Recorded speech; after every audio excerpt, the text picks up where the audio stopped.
Hi friends, welcome to குறிஞ்சி.com. முழுக்க முழுக்க வெறும் கோதுமை மட்டுமே வச்சு குழந்தைங்களுக்கு ரொம்ப பிடிச்ச கேக் எப்படி செய்யறதுன்னு பார்க்கலாங்க. இந்த கேக் செய்யறதுக்கு நமக்கு வெண்ணெய், முட்டை, அவன் எதுவுமே தேவையில்லைங்க. ரொம்ப ஈஸியாக செஞ்சிடலாம். ஒரு கடாய் மட்டும் இருந்தால் போதும், இந்த கேக் நம்ம செஞ்சிடலாம். வாங்க இன்னைக்கு இந்த கேக் எப்படி செய்யறதுன்னு பார்க்கலாம். அதுக்கு முதல்ல நம்ம ஒரு கடாயை ஃப்ரீ ஹீட் பண்ணிடலாம். இந்த மாதிரி கடாயை அடுப்பில் வச்சு அதில் உப்புலாம் எதுவும் சேர்க்கணும்னு அவசியம் இல்லைங்க. ஒரு ஸ்டாண்டு போட்டுடுங்க. ஸ்டாண்டு போட்டு தட்டு போட்டு மூடி அடுப்பை சிம்மில் வச்சுருங்க. நம்ம மாவுலாம் ரெடி பண்ணுறதுக்குள்ளே அந்த கடாய் சூடாயிடும். இப்போ நான் 1 கப் அளவுக்கு மாவு எடுத்திருக்கேன். இதோட அளவு பார்த்தீங்கன்னா 200 கிராம் வரும். இதில் 1 பிஞ்சு உப்பு சேர்த்துருக்கேன். 1/2 spoon baking powder, 1/2 spoon baking soda.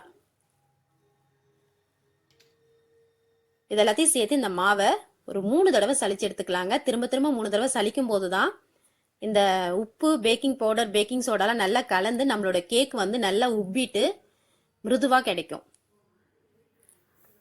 1 cup கோதுமை மாவுக்கு 1/2 கப்பு சர்க்கரை எடுத்திருக்கேன். இதை மிக்சியில் நல்லா பவுடர் பண்ணிக்கலாம். இப்போ இந்த கேக் செய்யறதுக்கு நம்ம பீட்டர் எதுவுமே யூஸ் பண்ணலைங்க. மிக்சி ஜார்லேயே தான் எல்லாம் அடிக்க போகிறோம். ரொம்ப நல்லா வரும், ரொம்ப ஈஸியாகவும் செஞ்சிடலாம். சர்க்கரை நல்லா இந்த அளவுக்கு பவுடர் பண்ணிட்டு நம்ம சலிச்சு வச்சிருக்க கோதுமை மாவை இதில் சேர்த்துடலாம்.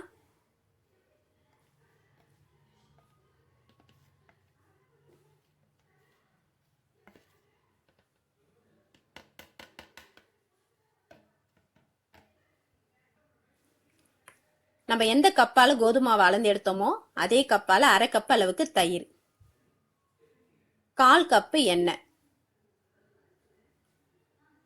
கடலை எண்ணெய், நல்லெண்ணெய் இதை தவிர வெஜிடபிள் ஆயில் சேர்த்துக்கலாம். இப்போ இதில் 1 ஸ்பூன் அளவுக்கு வெனிலா எசன்ஸ் சேர்த்துருக்கேன்.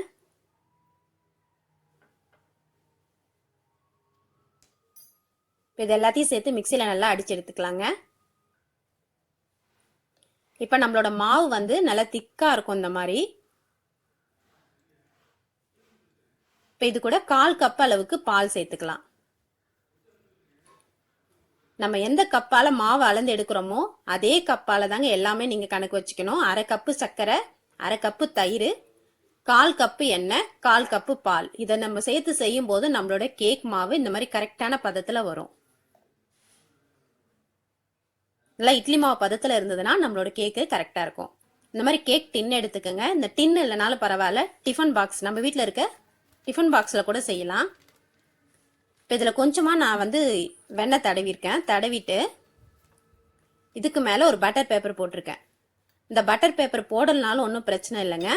நீங்கள் அப்படியே வெண்ணெயை தடவிட்டு, வெண்ணெயோ எண்ணெயோ எது வேணால் தடவிக்கலாம். தடவிட்டு கொஞ்சமாக கோதுமை மாவு கூட இந்த டின்னு ஃபுல்லாக தூவிட்டு நம்ம கேக் ஊற்றலாம். இந்த மாதிரி பட்டர் பேப்பர் போடும்போது நம்மளோட கேக் வந்து டின்னில் ஒட்டாமல் வரும். அது சில நேரம் நம்ம கேக் பார்த்தீங்கன்னா அடியில் தீஞ்ச மாதிரி இருக்கும். அந்த மாதிரிலாம் இல்லாமல் கரெக்டான கலரில் ரொம்ப நல்லா வந்துடும். இப்போ நம்ம ரெடி பண்ணி வச்சிருக்க மாவை இதில் ஊற்றிடலாம். இந்த டின்னு ரொம்ப பெருசுங்க. இப்போ நம்ம மாவு பார்த்தீங்கன்னா இதில் 1/4 அளவுக்கு தான் வரும்.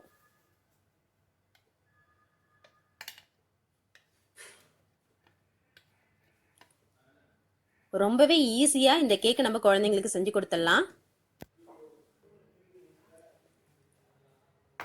இப்போ ஒரு தட்டு தட்டிடுங்க. ஒரு தட்டு தட்டினா போதும். அதில் இருக்க காற்றுலாம் வெளியே வந்துட்டு நம்மளோட கேக் வந்து ஒரே ஈவனாக வெந்து வரும். இப்போ இதுக்கு மேலே நான் கொஞ்சமாக பாதாமும் முந்திரியும் கட் பண்ணி சேர்த்துருக்கேங்க.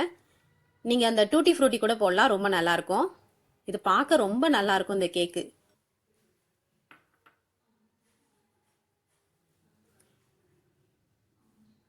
இப்போ நம்ம ஏற்கனவே கடாயை வந்து சூடுபடுத்தி வச்சுருக்கோம். அதில் இந்த டின்னை வச்சுருங்க.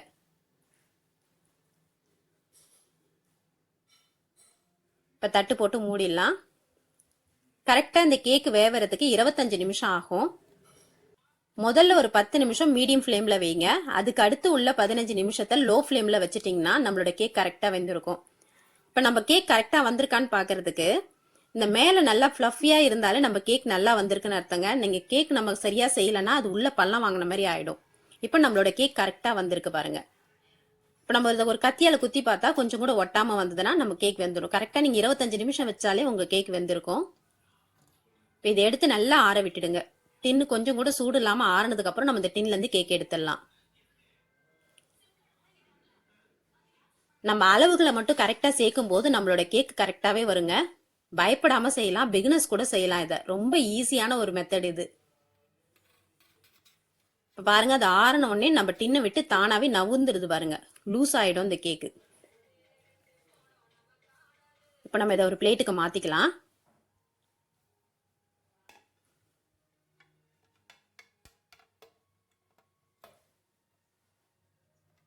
குழந்தைங்களுக்கு கடையில் கேக் வாங்கி கொடுக்கறத விட நம்மளே வீட்டில் ரொம்ப ஈஸியாக செஞ்சிடலாங்க. இதுக்கு நமக்கு செலவும் கம்மியாக தான் ஆகும். இப்போ பாருங்க, நம்ம அந்த பட்டர் பேப்பர் போட்டதுனால கொஞ்சம் கூட ஒட்டாமல் வந்திருக்கு. அந்த கேக்கோட கலரும் பார்த்தீங்கன்னா அடியில் வந்து கோல்டன் கலரில் இருக்குது, ரொம்ப ப்ரௌன் ஆகாமல். ரொம்பவே ஹெல்த்தியான இந்த கோதுமை கேக்கை நீங்களும் உங்கள் குழந்தைங்களுக்கு செஞ்சு கொடுங்க. இந்த ரெசிபி உங்களுக்கு பிடிச்சிருந்தா லைக் பண்ணுங்கள், ஷேர் பண்ணுங்கள், சப்ஸ்கிரைப் பண்ணுங்கள். உங்கள் ஃப்ரெண்ட்ஸ் அண்ட் ரிலேட்டிவ்ஸோட இந்த வீடியோவை ஷேர் பண்ணிக்கோங்க. நன்றி, வணக்கம்.